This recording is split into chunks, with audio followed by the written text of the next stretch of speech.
Nakauwi na ako. Saya. Mas masarap sa bahay. Lagi kumakain sa bed. Buti na lang I have my two angels at home. I have Ate Lisa and Ate Rowena. Though it's so very expensive lang talaga na marami kang angels sa bahay. Pero I don't have choice naman. Kasi dalawa kami ni Pim na inaasikaso. Hindi kasi ako bumababa sa baba. As in, nasa second floor lang talaga ako. So, ito yung breakfast na ni-ready ni Ate Lisa sa akin today. Fried chicken, boiled kamote, 2 eggs with kamatis na nilaga. Dapat rich in protein ang food ko, tapos less in carbs. Ang pinaka-carbs ko lang sana, dapat kamote lang, saka brown rice, saka milk. May sugar kasi yung milk eh. Pag di kasi ako nag-diet, talagang lolobo talaga ako dahil yung aking left leg ay walang weight bearing. So, hindi ako makapag-exercise, no? Usually, 15 minutes cardio lang ako each day. Sarap na nilagang kamatis. So, ngayon, nakalib ako. Ngayong taon. Ay, nakalib na naman si Leilani. Sorry na. Dahil nakalib ako, bahay lang ako. Marami tumatawag sa akin. Baka daw pwedeng tumanggap ako ng dissertations. Pero sabi ko, ano ako ngayong taon. Nakafocus ako sa total healing. Hindi ako tatanggap. Meron lang ako isang tatapusin. Tapos na siya sa final defense, final proceedings. Graduation niya na this August, no? Yun na siguro, tatapusin ko lang. Yung advice din. Then after that, hindi na talaga ako tatanggap ng any write-ups. Tigas.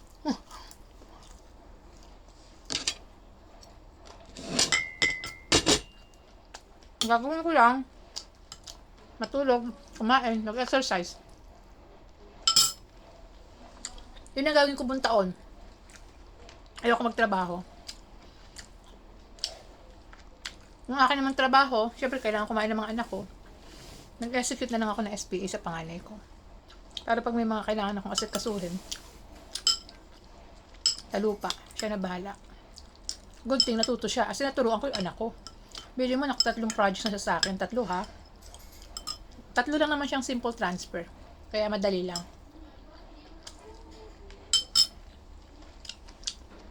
Baka by December, bigyan ko siya ng agricultural lot para matuto siyang mag-subdivide.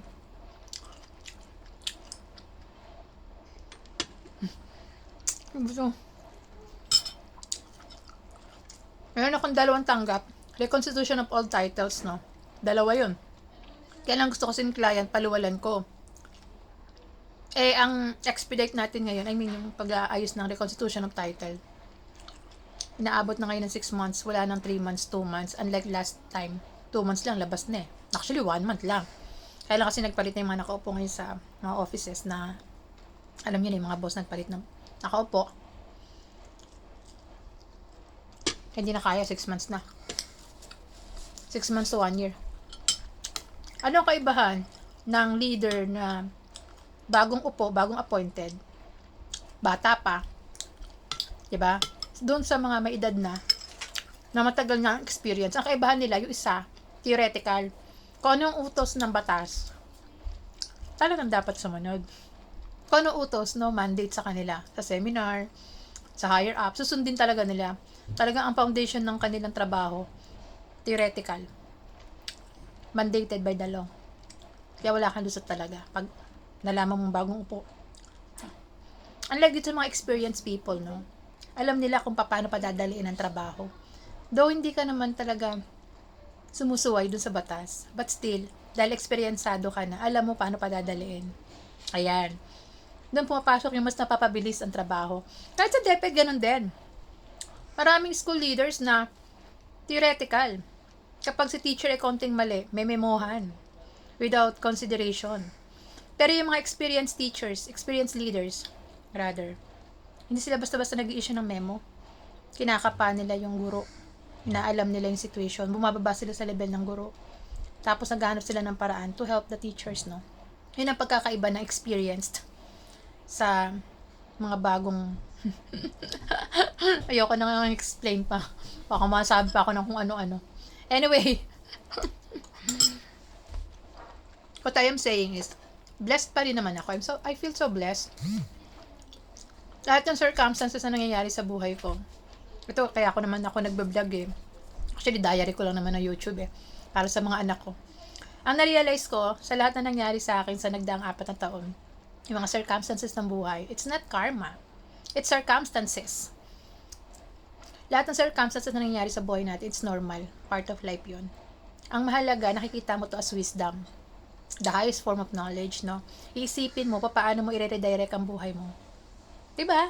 Para magpatuloy ka. Look at me.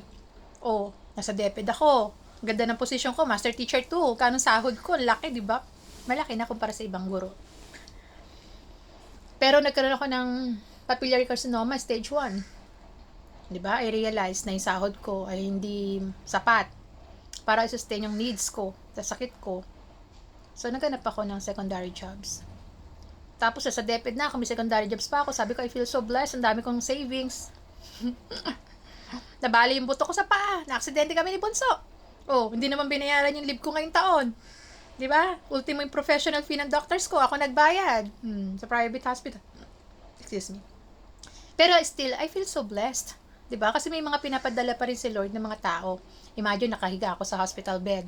O bigla may dumating na client. O di nasolusyonan yung problema ko sa professional fee ko sa doctor. Ganun kabait si God, no? Hindi ka talaga problema. Lahat nakikita niya. Kahit hindi ka magsabi, alam niya yung puso mo at alam niya yung needs mo. Kaya naman ako, sa kabila ng mga nangyayari sa buhay ko, I always feel so blessed. Kain na po tayo, no?